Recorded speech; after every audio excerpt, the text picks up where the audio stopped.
Rarely does a game get the better of me.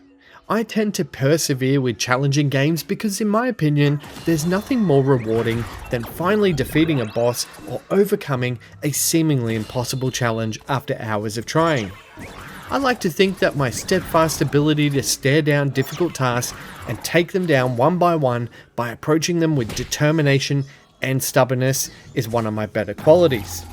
So when Bandai Namco gave me a key for Shadow Labyrinth on Switch 2 to review, I confidently told them that I should have it ready by Wednesday.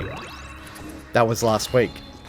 Shadow Labyrinth has broken me in a way that no other game has before, and despite getting very close to the finish line, I'm ashamed to admit that I just couldn't beat it. What's it like? Grab your sword, prepare to dodge, and don't forget to pack your patience as we review Shadow Labyrinth for Nintendo Switch 2.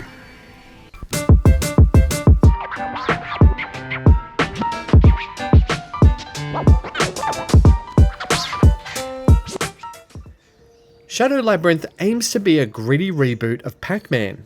You play as Swordsman number 8, a reawakened warrior guided by Puck, a floating yellow orb with cryptic motives and a cold mechanical voice.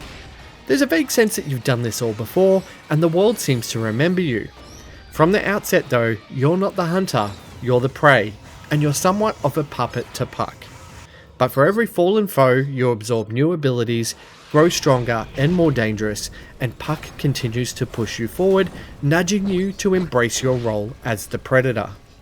It's a slow, unsettling transformation, but it gives real narrative weight to your power-ups, turning the typical Metroidvania loop into something a little bit darker. The core gameplay sees a deceptively expansive world in which you navigate to face dangerous bosses and unlock these new abilities. Some things are easy to miss, and you'll often backtrack while looking at the map to see where you may have missed a small path or a subtle hint that you could go off in a different direction. And to that, the sense of exploration is exciting and engaging. But that said, this exploration can also be a double-edged sword, providing little to no direction of where you're meant to be going, what you should be doing, or what you'll need in order to do it. When you're not tackling menacing bosses, you'll still have to fight off a range of enemies that can easily make you meet your demise. Defeat them and you can devour them for parts and materials which go towards crafting upgrades, as well as using the yellow gems they drop to purchase things like increasing your stamina bar or upping your damage output. Combat tends to be a simpler affair.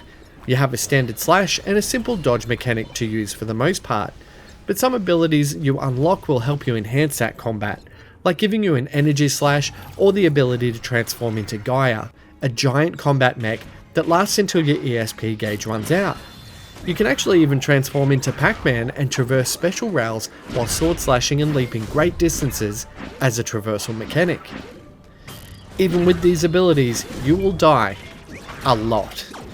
Shadow Labyrinth manages to keep you constantly under pressure, and just when you think you have a break in the action and walk a few screens without encountering an enemy, you will suddenly be ambushed by a group of spearmen or deadly hornets, and it may send you back to your last checkpoint. These checkpoints are few and far between, and for a few good hours, I was being sent back to an entirely previous area because I hadn't stumbled upon a save point or unlocked a checkpoint in the new area. And this can lead to the game's frustration, especially when you get caught out by making a silly mistake like sliding undercover right into a spiked enemy, and the game often puts you in between a rock and a hard place, and it definitely won't forgive your mistakes.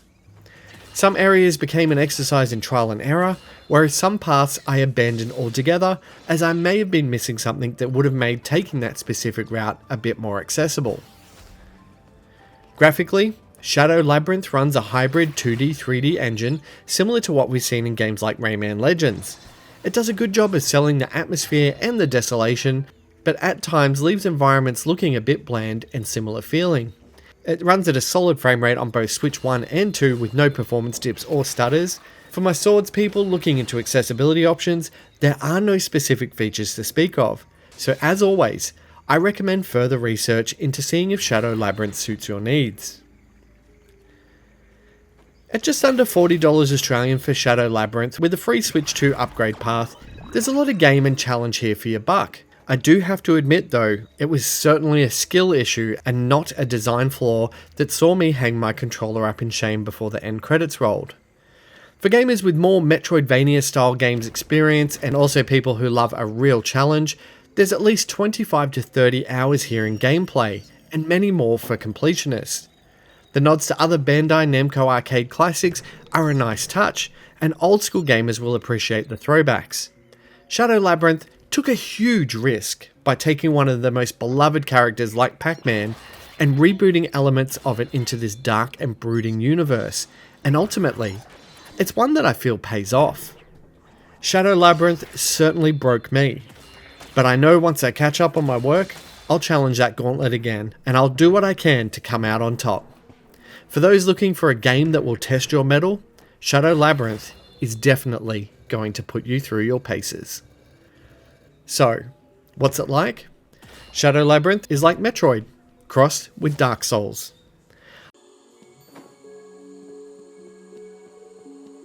I award it a 68 out of 100. In the interest of full disclosure, a review copy was provided by Bandai Namco, but this doesn't influence my score.